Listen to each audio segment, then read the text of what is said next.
കർത്താവിൻ്റെ അതിപരിശുദ്ധമായ നാമം വാഴ്ത്തപ്പെടുമാറാകട്ടെ. എന്നെ ശ്രവിക്കുന്ന എല്ലാ ദൈവമക്കൾക്കും കർത്താവായ യേശുക്രിസ്തുവിൻ്റെ നിസ്തുല്യമായ നാമത്തിലുള്ള സ്നേഹവന്ദനം അറിയിക്കുന്നു. കർത്താവിൻ്റെ കൃപയിൽ ആശ്രയിച്ച് എഫേസ്യ ലേഖന പഠനത്തോട് ബന്ധപ്പെട്ട് വീണ്ടും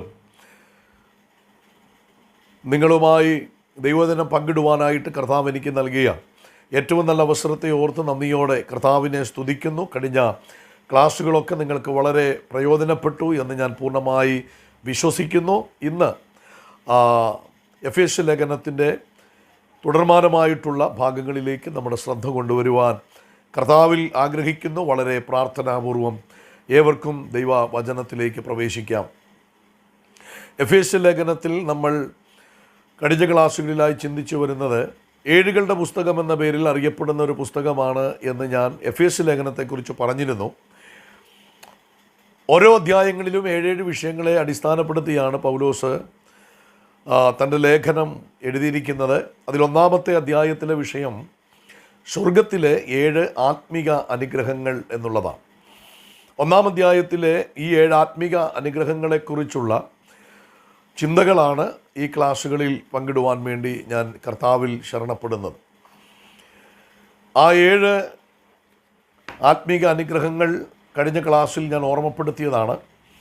അതിലൊന്നാമത്തെ അനുഗ്രഹം തിരഞ്ഞെടുത്തു, രണ്ടാമത്തത് ദത്തെടുത്തു, മൂന്നാമത്തത് മുൻനിയമിച്ചു, നാലാമത്തത് വീണ്ടെടുത്തു, അഞ്ചാമത്തത് സകല ജ്ഞാനവും വിവേകവും നൽകി, ആറാമത്തത് അവകാശം പ്രാപിച്ചു, ഏഴാമത്തത് പരിശുദ്ധാത്മാവിനാൽ മുദ്രയിട്ടു. ഈ 7 വിധത്തിലുള്ള അനുഗ്രഹങ്ങളെക്കുറിച്ചാണ്. 7 അനുഗ്രഹങ്ങളും ആത്മീക വിഷയമാണ്. അതിലൊന്നാമത്തെ വിഷയത്തെക്കുറിച്ചാണ് നമ്മൾ ഇന്ന് ചിന്തിക്കുവാനായിട്ട് ആഗ്രഹിക്കുന്നത്. അതിലൊന്നാമത്തെ കാര്യം, ഈ സ്വർഗത്തിലെ 7 ആത്മീക അനുഗ്രഹത്തിൽ ഒന്നാമത്തതും വളരെ പ്രധാനപ്പെട്ടതുമായ ഒരു കാര്യമാണ് തിരഞ്ഞെടുപ്പ്. തിരഞ്ഞെടുക്കപ്പെട്ടവർക്ക് വേണ്ടിയുള്ള കാര്യങ്ങളാണ് താഴോട്ടുള്ള മറ്റാറ് കാര്യങ്ങളും നമുക്ക് ചേർത്ത് പഠിക്കാനായിട്ട് പറ്റുന്നത്. അപ്പോൾ ഏതൊരു മനുഷ്യൻ്റെയും ആത്മീക ജീവിതത്തിലെ ഏറ്റവും ഭാഗ്യകരമായ ഒരനുഭവം എന്ന് പറയുന്നതാണ് തിരഞ്ഞെടുപ്പ് എന്ന് പറയുന്നത്. സ്തോത്രം. തിരഞ്ഞെടുപ്പിനെക്കുറിച്ച് നമുക്ക് വേദപുസ്തകത്തിൽ പല കാര്യങ്ങൾ കാണാനായിട്ട് നമുക്ക് കഴിയുന്നുണ്ട്. അതായത് തിരഞ്ഞെടുപ്പ് എന്ന് പറഞ്ഞാൽ എന്താണ് എന്ന് നമുക്കറിയാം. ചില പ്രത്യേക ഗണത്തെയോ വ്യക്തികളെയോ പ്രത്യേക അനുഗ്രഹത്തിനും വിശിഷ്ട ആനുകൂല്യങ്ങൾക്കുമായി വേർതിരിക്കുന്നതിനെയാണ് തിരഞ്ഞെടുപ്പ് എന്ന് പറയുന്നത്. പഴയ നിയമത്തിൽ തിരഞ്ഞെടുപ്പ് എന്നതിന് കൊടുത്തിരിക്കുന്ന മൂലപദം അഥവാ എബ്രായ ഭാഷയിലെ പദം എന്ന് പറയുന്നത് ബാഹർ എന്നുള്ള പദമാണ്. ബാഹർ എന്ന പദത്തിൻ്റെ അർത്ഥം എന്ന് പറയുന്നത് ഒരു വലിയ ഗണത്തിലോ കൂട്ടത്തിലോ ഉൾപ്പെടുന്നതിനെയെല്ലാം സൂക്ഷ്മ പരിശോധനയ്ക്ക് വിധേയപ്പെടുത്തിയ ശേഷം ഒരു വ്യക്തിയെയോ ഒരു വസ്തുവിനെയോ സ്വന്തം ഇച്ഛ പോലെ തിരഞ്ഞെടുക്കുക എന്നുള്ള ആശയമാണ് ബാഹർ എന്നുള്ള പദത്തിന്. സ്തോത്രം.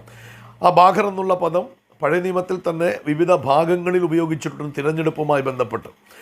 അതായത് 1 ശമൂവേലിൻ്റെ പുസ്തകം 17:40 ഗോലിയാത്തിന് നേരെ യുദ്ധത്തിന് പോകുന്ന ദാവീദ് ആ തോട്ടിലിറങ്ങി കല്ലുപറക്കിയതിനെക്കുറിച്ച് പറയുന്നിടത്ത് ബാഹർ എന്നുള്ള പദമാണ്. തോട്ടിൻ്റെ അകത്ത് ധാരാളം കല്ലുകൾ കിടക്കുകയാണ്. ആ കല്ലുകളെയെല്ലാം വളരെ സൂക്ഷ്മമായി ദാവീദ് മനസ്സിലാക്കിയതിന് ശേഷം അതിൽ നിന്ന് തൻ്റെ കവണയിൽ വെച്ച് കൃത്യമായി എറിയുവാൻ പറ്റുന്ന ചിലതിനെ അതിൽ നിന്ന് പിറക്കിയെടുക്കുന്നു. ആ ഒരു അർത്ഥമാണ് ബാഹർ എന്നുള്ളതിന്. സകലത്തെയും സൂക്ഷ്മമായി പഠിച്ചതിന് ശേഷം നിരീക്ഷിച്ചതിന് ശേഷം അതിൽ നിന്നും സ്വന്തം ഇഷ്ടപ്രകാരം, അതായത് അതിൽ നിന്നും ഏറ്റവും ഇഷ്ടപ്പെട്ടതും പ്രയോജനപ്പെടുത്തുവാൻ കഴിയുന്നതുമായതിനെ പെറുക്കിയെടുക്കുന്നതാണ് അവിടെ ബാഹർ എന്നുള്ള പദമായി നമുക്ക് കാണാൻ കഴിയുന്നത്. ഉൽപ്പത്തി പുസ്തകം 6:2 ഭാര്യമാരെ തിരഞ്ഞെടുക്കുക എന്നുള്ള ഭാഗത്തും യെശയ്യാ പ്രവചനം 7:15 പറയുമ്പോൾ യേശുക്രിസ്തുവിനെക്കുറിച്ച് യേശുവിൻ്റെ ജനനത്തിന് 750 വർഷം മുൻപ് യേശുക്രിസ്തു ജനിക്കുമെന്നും ജനനാനന്തരം യേശുക്രിസ്തു അമ്മയുടെ പാൽ കുടിക്കാതെ തൈരും തേനും കൊണ്ട് ഉപജീവിക്കും എന്ന് യെശയ്യാവ് നേരത്തെ രേഖപ്പെടുത്തി വച്ചിരിക്കുകയാണ്. തിന്മ തള്ളി നന്മ തിരഞ്ഞെടുക്കാൻ പ്രായം. അവിടെ ആ ഒരു ഭാഗത്ത് ബാഹർ എന്നുള്ള പദമാണ് ഉപയോഗിച്ചിരിക്കുന്നത്.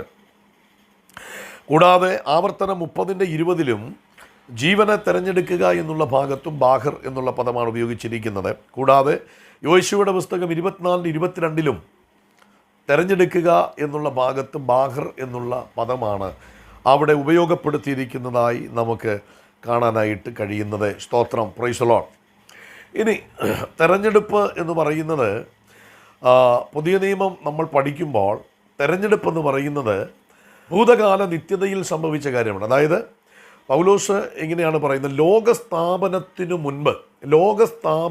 മുൻപേ ലോകം സ്ഥാപിക്കുന്നതിന് മുൻപേ തന്നെ ദൈവം തിരഞ്ഞെടുത്തു എന്നുള്ളതാണ് എഫേസ്യർ 1:4 നമുക്ക് മനസ്സിലാക്കാനായിട്ട് കഴിയുന്നത്. ലോകസ്ഥാപനത്തിന് മുൻപ് എന്നുള്ള പ്രയോഗം പുതിയ നിയമത്തിൽ പലയിടങ്ങളിൽ നമുക്ക് കാണാൻ കഴിയുന്നുണ്ട്. എഫേസ്യ ലേഖനം 1:4 കാണുന്നു, ലോകസ്ഥാപനത്തിന് മുൻപെന്ന് കാണുന്നു. യോഹന്നാന്റെ സുവിശേഷം 17-ാം അധ്യായത്തിൻ്റെ 24-ാമത്തെ വാക്യത്തിൽ, പിതാവേ നീ ലോകം സ്ഥാപിക്കുന്നതിന് മുൻപ് എന്നെ സ്നേഹിച്ചിരിക്കുകയാലെന്ന് യേശു തന്നെ അവിടെ പ്രാർത്ഥിക്കുന്ന പ്രാർത്ഥനാ വാചകത്തിൽ പറഞ്ഞിട്ടുണ്ട്. 1 പത്രോസ് 1:20 നമുക്ക് കാണാൻ കഴിയുന്നുണ്ട്, അവൻ ലോകസ്ഥാപനത്തിന് മുൻപേ മുന്നറിയപ്പെട്ടവനും. കേട്ടോ, അപ്പോൾ ലോകസ്ഥാപനത്തിന് മുൻപേ എന്നുള്ള ആ പ്രയോഗം നമുക്ക് വേദപുസ്തകത്തിൽ പുതിയ നിയമത്തിൽ പലയിടത്തുമായി കാണാൻ കഴിയുന്നുണ്ട്. അപ്പോൾ ഒരുവൻ്റെ തിരഞ്ഞെടുപ്പ് നടന്നത് എപ്പോഴാണ് എന്ന് വളരെ വ്യക്തമായി പറയുന്നുണ്ട്.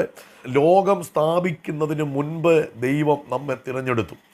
Praise the Lord. ഒരുപക്ഷെ നമ്മോട് ആരെങ്കിലും ചോദിക്കുകയാണ് എന്നാണ് രക്ഷിക്കപ്പെട്ടത് എന്ന് ചോദിച്ചാൽ അതിൻ്റെ അർത്ഥം, സ്തോത്രം, യേശുക്രിസ്തുവിനെ നമ്മൾ രക്ഷകനും കർത്താവുമായി നാം സ്വീകരിച്ചതെന്നാണ് അതിൻ്റെ അർത്ഥം. പക്ഷേ ഒരു 40, 30 അല്ലെങ്കിൽ 20, 10, 5 അല്ലെങ്കിൽ അടുത്ത കാലങ്ങളിലോ ഒക്കെ ആകാൻ നമ്മൾ യേശുവിനെ രക്ഷകനും കർത്താവുമായി സ്വീകരിച്ചു. അത് നമ്മൾ യേശുവിനെ സ്വീകരിച്ച കാലമാണ്.